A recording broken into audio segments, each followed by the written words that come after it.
All right, today we are going to be talking about drum routing.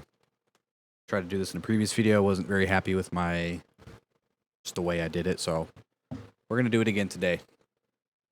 And we are going to do it for 3 different drum programs, Get Good Drums, Drum Forge, and Perfect Drums. We're not going to be talking about mixing at all today. We will be talking about probably volume blending and stuff, but no EQ, compression moves, or anything like that. We're just going to be talking about setting up your drum program to have the tracks isolated for you to edit. And we will probably start with Get Good Drums because it's the most involved. If you have a drum software that runs in Contact, you should be able to do this pretty universally with anything that uses this program to host. Initially, what we do before we want to even pull up the drum kit is we want to create our outputs here. So I'm going to click Outputs. How many do we want? I'm going to say, let's do with 10. And we want 2 channels to make it stereo. If this was 1, it would just be mono. But we want 2 channels per track. Delete existing. I'm going to go ahead and click that. You don't necessarily have to. I'm going to click OK. Now we have our aux sends, which we probably won't need. And we have our outputs that we just created. So now, actually, before we load in the drums, I'm going to go through and name these exactly how I'm going to route them. You can take what I explain here and create your own routing that works for you. But I'm just going to do it the way that I would normally do it. So I'm going to create a kick track, snare. I believe Get Good Drums has 1 rack and 2 toms. So we're going to do rack,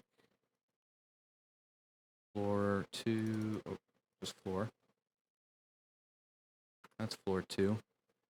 We'll create one for hi-hat. Create one for rides. Then our overheads, our room, and then just an extra one for accents if we want to do some specific routing. So now that I've labeled this, I'm wondering if I can do it that way. I've never actually tried. Let's try it. We're going to save multi-as. And we're going to call it blank template for drums. Name it whatever you want. And that should just save these. You don't have to do that again. You can always just go up here, load recent. You can load the blank template for drums. It'll pull up your outputs, how you created them. And now we can import our drums. I lied. We are going to re-put Contact on there. Load those in now. See how it just loaded those outputs that we created previously? The reason why I restarted that is because I wanted to make sure that the names refreshed. So when I pull this in, all the channels should be appropriately named.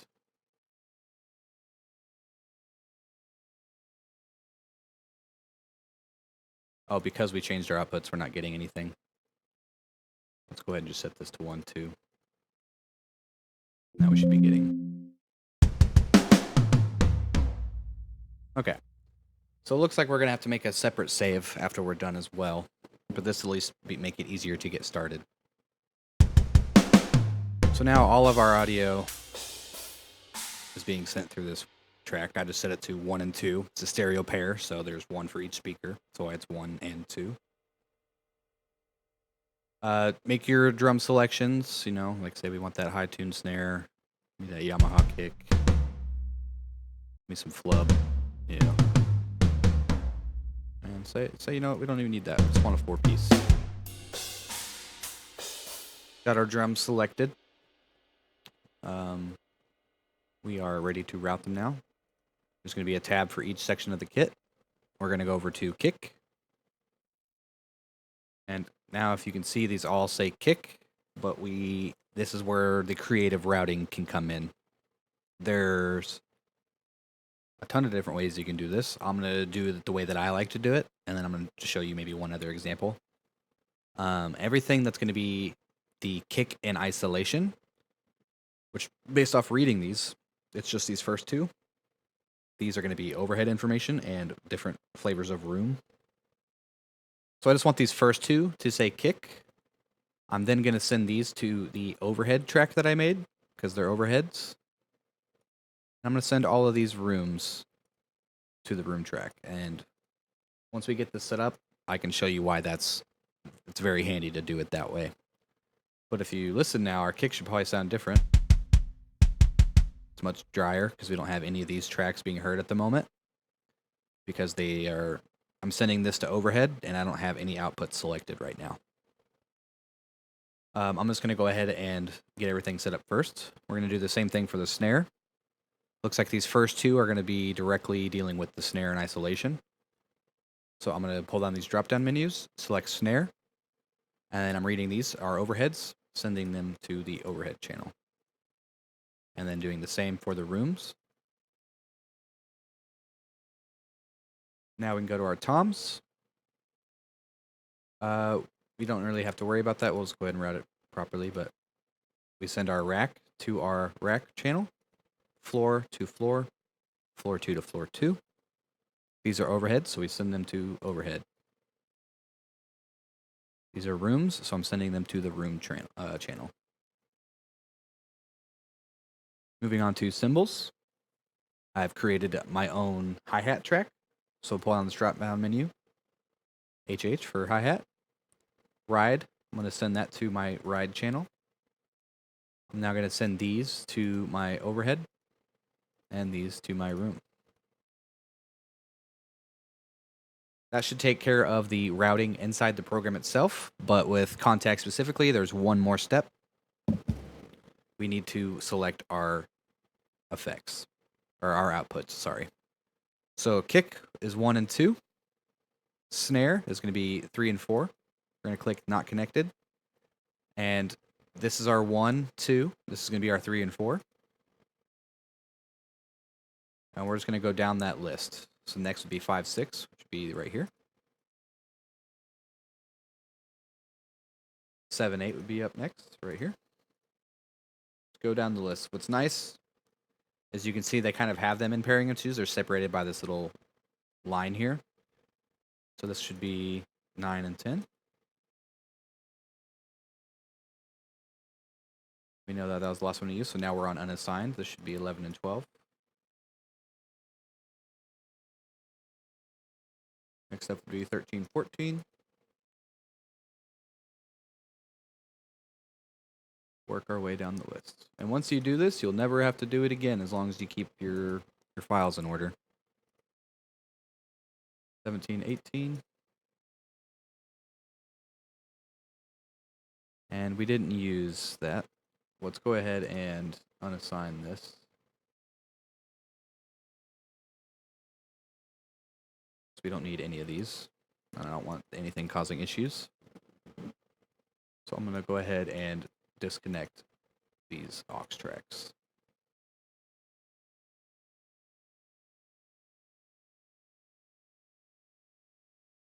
But this mouse is a little finicky. And one more.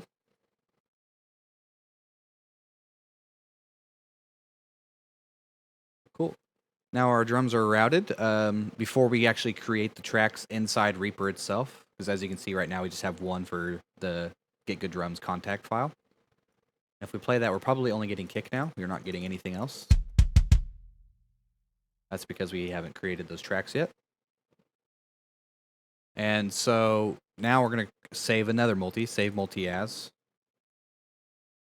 I'm going to save this one as drum setup. So now whenever you pull up Kontakt, you can just go to load, recent, drum setup. All the routing will be the way it needs to be. You won't have to do all of that over again. It'll just be all set up. And now that that's done, we can right-click Kontakt here. Go down to Build Multi-Channel Routing for output of selected effects. It's going to ask if it's okay that it makes a bunch of tracks. You're just going to go ahead and hit yes. It's going to create, specifically with Kontakt, it's going to create way more than you actually need. So, but as you can see, they're labeled nicely. Kit floor 2. So I know I didn't use anything past accents, so I can delete all of these.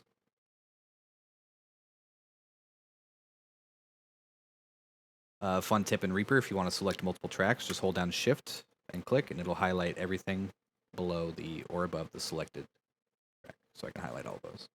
Just a quick little tip.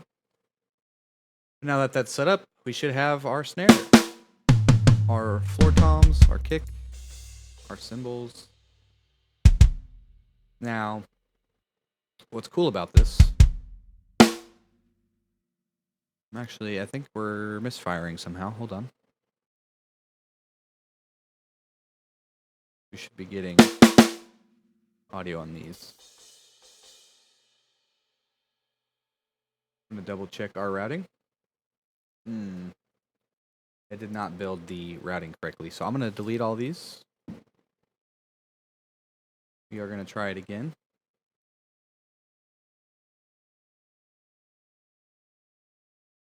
Not sure why it's forcing to mono, but it's okay that that issue happened. I can just take this opportunity to show you how to fix it.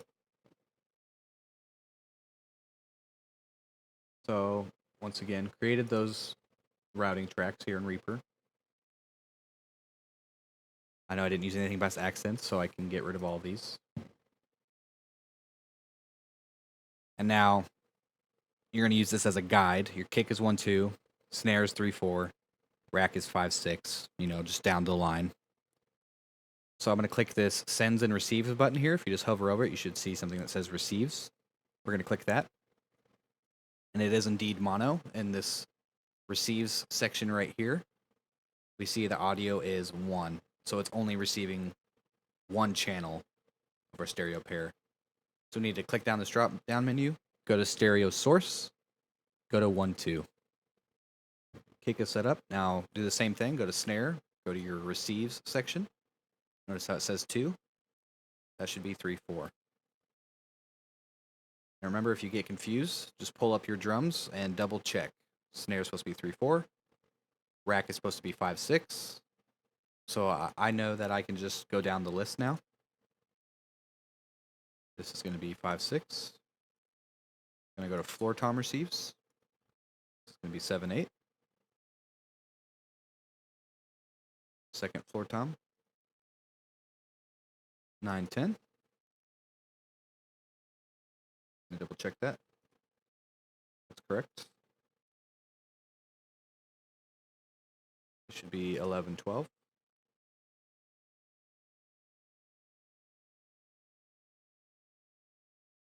Ride should be 13-14. Room is 15-16. And our accents are 17-18. Cool. And now everything should be playing correctly. Fantastic. Let's see, we're getting our room sounds there. Not sure why we're getting information here. 17-18. Looks like I messed up the routing somehow. 13-14, 15-16. Double check our room. So I messed up somewhere.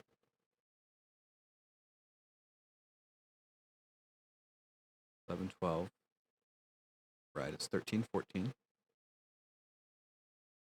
I skipped overheads. Overheads are 15-16. Our room is 17-18.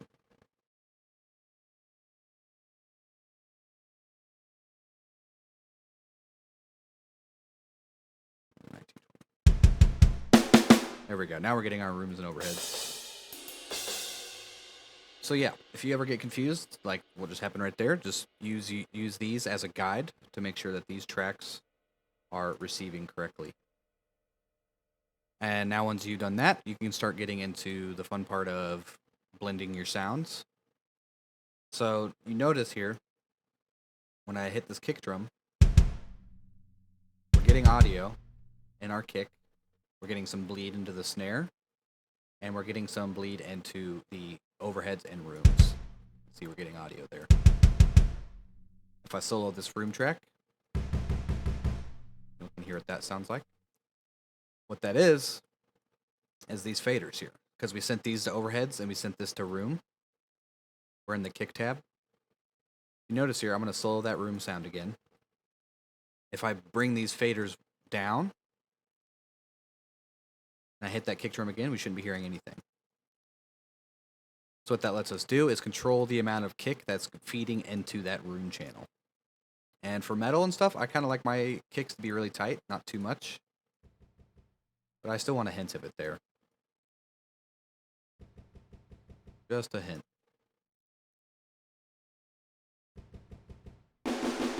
Do the same thing for the snare. We have our 3 room tracks here. You can play with the faders and kind of see what each one does. This one's kind of like fattening up the sound. This is like close mic, so it's relatively close to the snare. Then you have a mic that's kind of far away and it adds like a tail end. So if I crank this far room mic versus having that room mic all the way off on the far side. And again, we have the room track in isolation here. Let's bring in that snare with it so you can kind of hear better what's happening.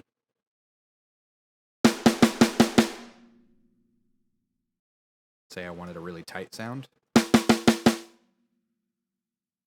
Or say I wanted a really explosive sound. Oh, what happened there? Oh, I did it to the wrong one.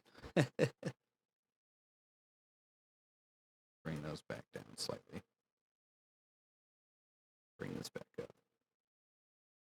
Say I wanted an explosive sound. So let's go balls to the walls with it. Why not?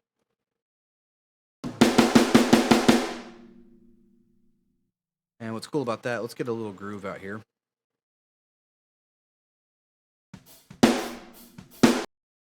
That'll work. Work that. We need our MIDI information to be on our GGD channel here. That's what's hosting the drums, so the MIDI information needs to feed into this channel.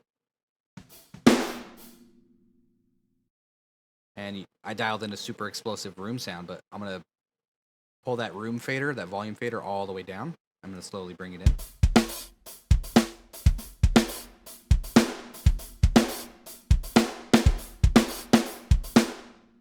So that's another reason why drum routing is very important, because now we can control different layers of our snare sound. Because specifically with shells, a lot of what you're hearing isn't just the close mic, the isolated sound of the shell, be that kick, snare, toms. Most of the time what you're hearing is going to be a culmination of a bunch of different layers. Like we have our super close snare, our bottom snare. We're getting some sound from our overheads and some sound from our room. So now that we have all these separated out, we can treat them individually and just have a bunch of control over the sound.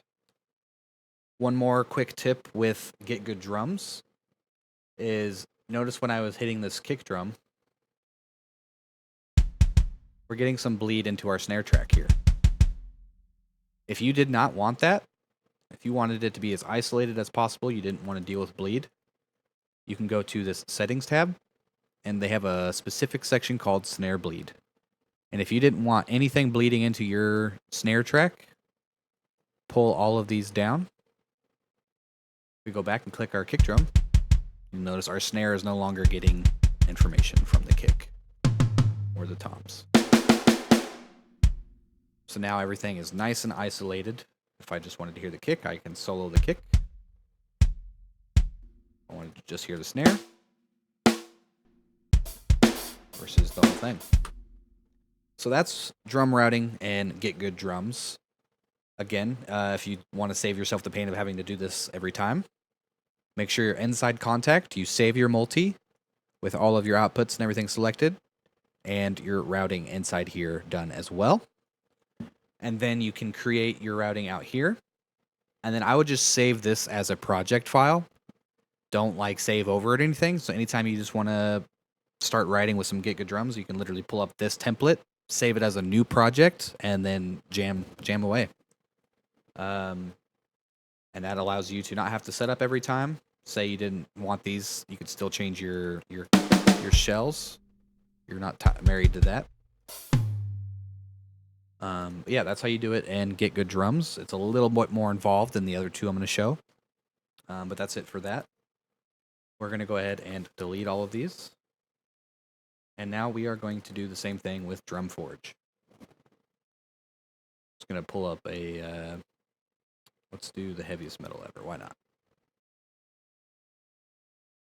Let's create a little drum groove here, because it'll be handy. One way you can create MIDI is I can select an area, select the track I want to make it on, insert new MIDI item. Now, it's kind of hard to see, but this created a MIDI thing that we can now open. I'm going to map a very basic groove real quick. As basic as it can get.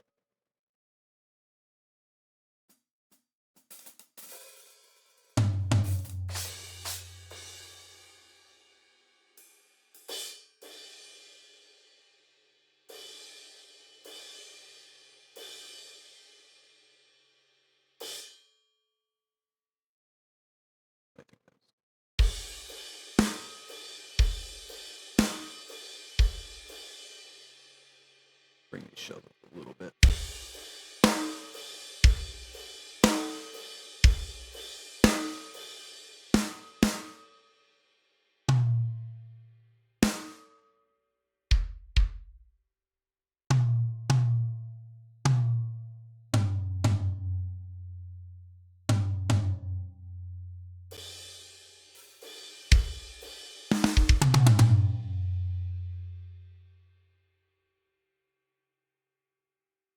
A little bit of everything.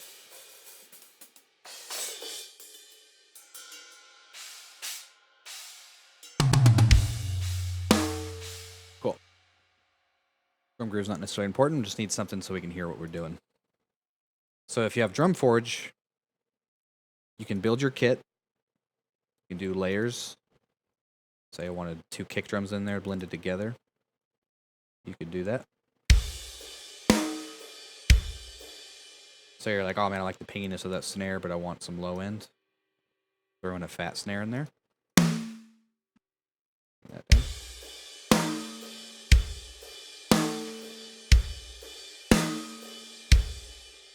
And so yeah, once you've made your drum choices, very similar to Get Good Drums, but less involved. It's much faster. Notice how these say shells and these say cymbals. That's just the default routing. We don't need to do any of that nonsense in Contact where you have to create the outputs first. We can just straight up right-click this, build multi-channel routing for selected output effects. Oh, that says stereo this time, so this time it might actually route correctly. So again, right-click, build multi-channel routing. I'm going to create all of these tracks. They're not going to be labeled nicely. That is the one good side of Contact, but I know output 1 is going to be kick. I'm going to do that now. Rack, floor, hi-hat, ride,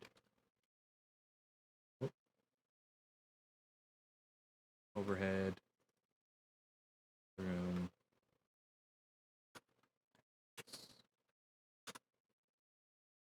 and get rid of the rest of these. And now I click this little mixer tab right here, pulls up the section. We have 2 kicks, 2 snares, rack, and tom. So in this instance, I'm going to send both of these to output 1. And then both snares to output 2. Our rack to 3. Floor to 4. Hi-hat to 5. I believe those are crashes. We're going to keep those sending to cymbals, and I'll explain that in a second. I'm going to move down to ride, send that to 6. I'm going to send these to probably accents. We have our 3 crashes here. I'm okay with keeping these grouped up because I don't necessarily care if they're isolated. And then I can go over here, and we have a bus called cymbals. All 3 tracks that say cymbals are sending their audio to this. So now I can select the output for this one. Looks like our last one was 6, so I'm going to make this 7. And then our China and our splash, I'm going to group on their own track to 8. If we play this, see it's all nice and separated.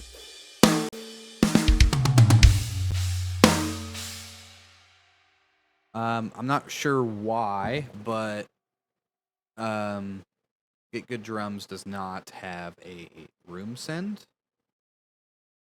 for whatever reason. So might have to get creative. I might make a separate video on how to make artificial rooms if that's something you're wanting. But that's a quick and dirty way to route in DrumForge. Pretty straightforward. Build your drum kit, get the tones how you want. You right click, build multi-channel, and then you select your outputs accordingly. And just real quick, we're going to do the same thing for Perfect Drums.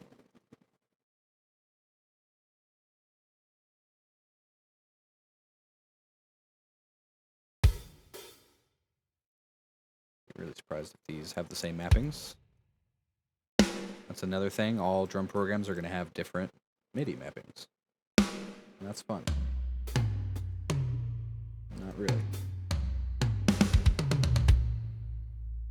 This should be our left crash.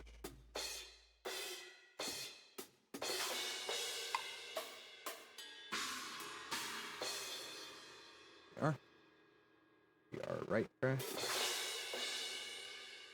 That kind of sounds like a ride crash. Maybe that was it. Yeah, I think that is our crash, actually. Let's make this a hi-hat or a China.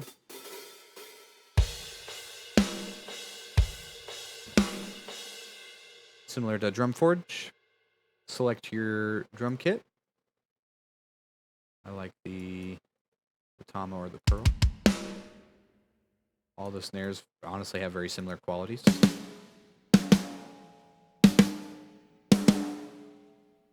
I like that, actually. Like that, too. We're going to roll with that for now. Got all your cymbals and your shells selected how you want them. We can now go to the mixer section. We can right-click Perfect Drums, build multi-channel routing for output effects, hit yes, and same thing as DrumForge. I can now label these. Snare, rack, floor, 2, right, oh, hi-hat first usually. Right, overhead, room, and one for accents, and then one more for, this has a reverb send that you can use. Delete the ones we don't need. Now go over here. It's all labeled. We have kick, snare, tom 1, tom 2, tom 3, so on and so forth. Kick, 1, 2, perfect. Snare, 3, 4. Tom, 5, 6. Tom 2, 7, 8. Tom 3, 9, 10.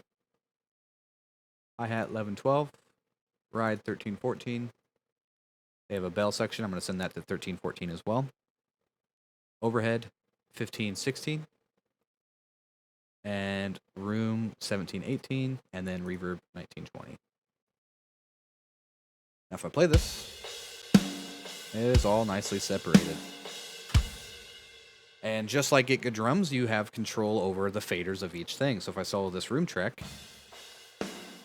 say I wanted more room or more kick in that room track, right-click the kick, go over here to this room fader. Now we have a lot of kick in that room track. Snare, same thing. I usually like quite a bit of snare in my room.